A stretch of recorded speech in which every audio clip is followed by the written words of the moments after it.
Hello mga kakuya dyan, magbigay reaction tayo dito kay Kuya, isang mabilisang reaction video lang. Kuya, ang may papayo ko sa'yo dyan, kahit anong tibay ang ipalit mo na insulation dyan, kung hindi ka maglalagay ng chicken wire, yung maliliit lang butas o appliance or mas maliit pa, hindi po magtatagal talaga ang iyong insulation dyan. Dahil naka-open po yan at malakas ang hangin, madali po siyang masira, isa pa pamumugara ng ibon. Yan, nadali rin po yun makasira ang mga ibon na namumugad dyan sa iloob ng insulation.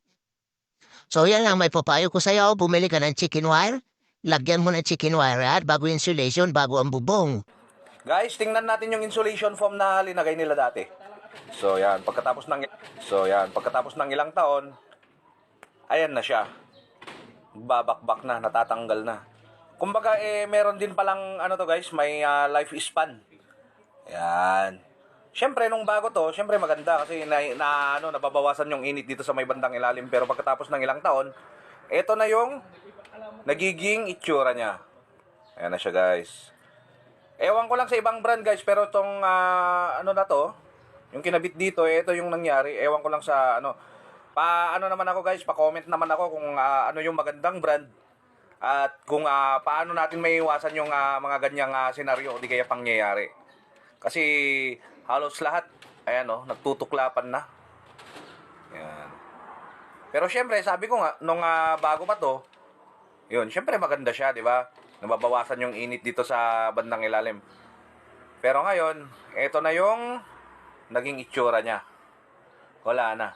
Nagbabaklasan na. So, comment down below guys kung ano yung Guys, tingnan natin yung insulation foam na linagay nila dati.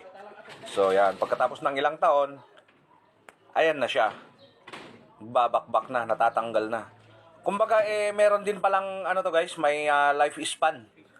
Yan.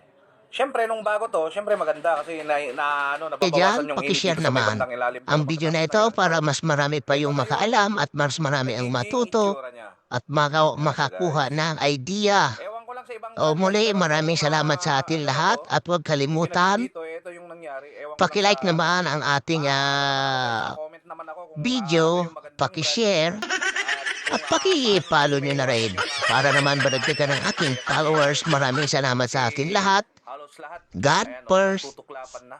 more blessing po sa atin lahat. Mabuhay po tayong lahat. At lalong-lalo sa mga kapwa ko OFW, shoutout po sa inyong lahat.